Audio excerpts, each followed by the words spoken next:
Hello fellow bass players and musicians, Mike Dutko here. Today I wanted to make a quick video on something I find really interesting. It's about where to put your right hand when you're playing the bass to get different tones without using any pedals or effects.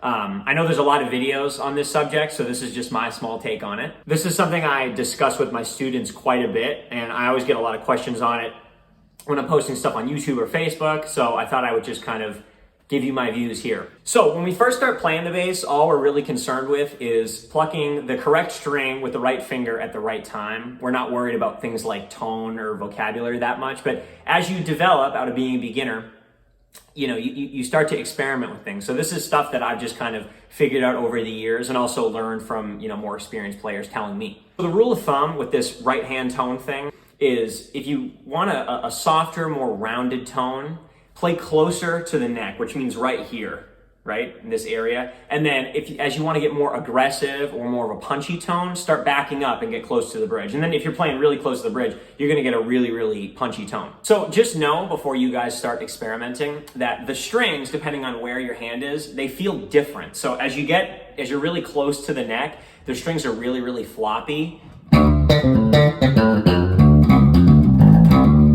You can probably even see them moving as I'm playing, but then as you get farther back here, the strings are a lot more taut, so they're just harder to move. So that, difference can definitely come with its challenges, but it's all about repetition and building consistency. So when you start playing in a new area, it's going to be really, really difficult, and most people just give up at that point, but if you keep doing it, you're going to build consistency. I'll just play a couple of examples just to show you the difference here. So if you're going to play anything like, walking bass or a ballad or anything like that, something that needs a rounded tone, starting here, just as your first, what tone do I want? Starting here can be a good place.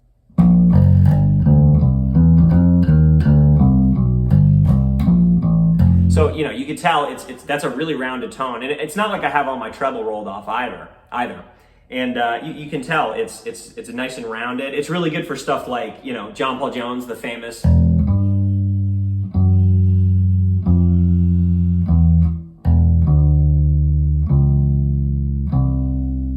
I think there's even a video of Zeppelin playing live where you can see him, he's got his thumb resting on the neck and he's like playing over it.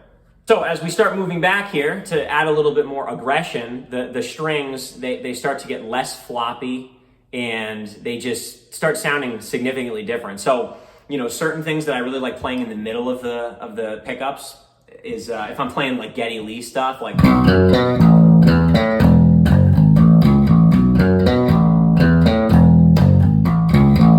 So I'm obviously digging in way more than I was here, but if I play even the walking line in this center part of your right hand area, the center part of the body, you'll hear it sounds a lot different. Just more definition, a lot more definition, and that was me playing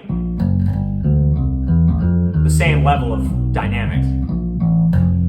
So then, as we leave the middle and get more towards back here, this is where the difference in tone I think really, really starts to come out. This stuff is really good if you're trying to play funk or any kind of aggressive rock style, or if you're trying to just make a really vocal solo that cuts through the mix. This is really the spot that I like to go to. If you just watch my last video, I'm covering a Wolfpack song, and people are always asking me like, how do you get to sound like Joe Dart? I can see people not even asking me, just online. People are asking, how do I get Joe Dart's tone?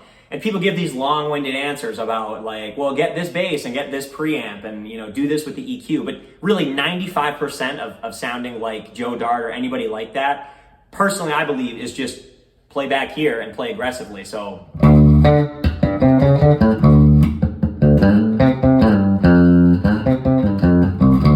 One thing to keep in mind if you're going to start playing back here is that it's way different than playing over here. So learning how to play back here, it took me months and months and months of hard repetition. And I got some extra blisters on my fingers too because the strings are even more taut.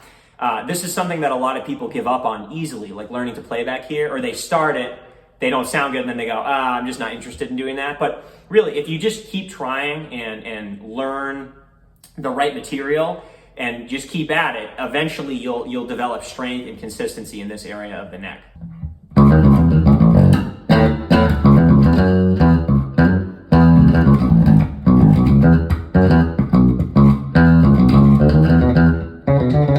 So one thing you can do to get better at playing over this area of the neck is find one piece where a bass player is doing that. And the piece I just played, which was Deantown, that's a really, really great piece. That was one of the first that I learned to start developing this.